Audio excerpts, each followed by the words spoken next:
بیت الخلاء اور خبیث جنات۔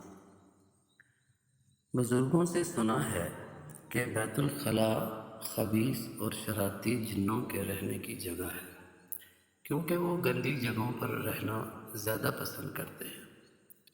اسی لیے پہلے زمانوں میں لوگ گھروں میں بیت الخلاء نہیں بنایا کرتے تھے، بلکہ قضاء حاجت کے لیے گھروں اور آبادی سے باہر ویرانوں میں جایا کرتے تھے۔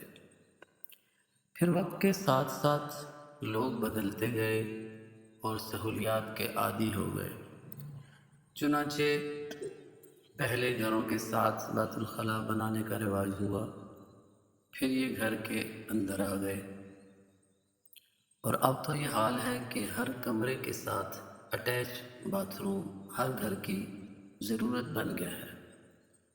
یہ اٹیچ باتھ روم سہولت کے ساتھ ساتھ ان خبیث جنوں کو بھی گھروں میں لے آئے ہیں جن کی یہ پسندیدہ جگہ ہے۔ اسی وجہ سے گھروں میں بیماریوں، پریشانیوں اور لڑائی جھگڑوں میں اضافہ ہوا ہے۔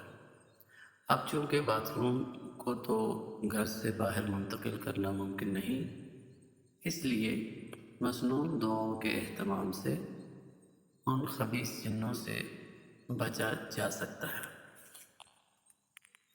ایک تو گھر میں داخل ہوتے وقت السلام علیکم کہنا اپنی عادت بنائے، اور دوسرا یہ کہ گھر کا ہر فرد، چاہے بچہ ہو یا بڑا، اسے بیت الخلاء میں داخل ہونے اور نکلنے کی دعا اور طریقہ کا اہتمام کرنا چاہیے۔ جو لوگ اپنے گھروں میں بیماریوں، پریشانیوں اور لڑائی جھگڑوں سے پریشان ہیں، وہ اس عمل کی پابندی کر لیں، چند دن میں ہی حیرت انگیز نتائج حاصل ہوں گے۔ بیت الخلاء میں داخل ہونے اور اس سے نکلنے کی سنتیں یہ ہیں: داخل ہوتے وقت پہلے بایاں اور پھر دایاں پاؤں اندر رکھے، اور نکلتے وقت پہلے دایاں پھر بایاں پاؤں باہر رکھے۔ داخل ہونے کی دعا اللہم انی اعوذ بک من الخبث والخبائث پڑھیں۔ ترجمہ: اے اللہ، میں مذکر شیطانوں اور مؤنث شیطانوں سے تیری پناہ میں آتا ہوں۔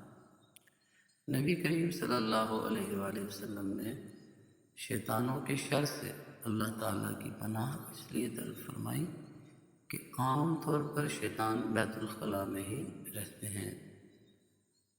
نکلنے کی دعا غفرانک، اے اللہ، میں تجھ سے معافی چاہتا ہوں۔